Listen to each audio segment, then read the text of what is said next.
Ito yung mga babaeng palangiti, palatawa sa harap ng iba. Pero sa totoo lang, nakasuot lang ng maskara kung saan nakatago yung mga problema at tunay nilang nadarama. Sila yung mga matatapang na babae na kayang mabuhay kahit walang kasama. Iba ang gusto sa kailangan. Hindi nila ginusto maging matapang, pero kinailangan nilang maging matapang dahil alam at sanay sila na hindi umasa sa iba sa tuwing may problema. Mahirap makapasok sa buhay ng isang babaeng matapang. Mataas na pader ang aakyatin mo, pero oras na makapanik ka dyan, mamahalin ka pabalik. Ibang klase magmahal ang mga yan. Pag may problema ka, lagi yan nandyan sa tabi mo, handang tumulong sa'yo.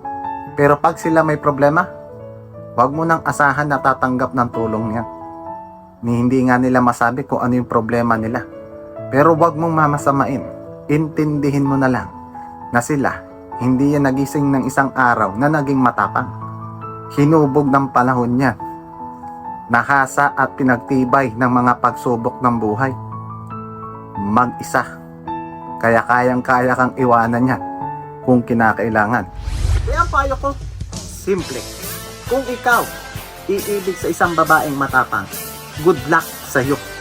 Huwag mong intindihin kung anong itsura mo dahil hindi nila tinitignan kung anong itsura mo, kung hindi kung ano ang kaya mo. At ikaw babaeng matapang ka, ikaw, hindi lahat ng panahon matapang at matibay ka, ha? Kung ang cellphone naubusan ng baterya, ang kotse naubusan ng gasolina, ang ilog natutuyuan ng tubig, ikaw pa kayang tao ka? Kaya kung naghahanap ka ng tao na dadamay sa'yo, isang kaibigan, tulad ko,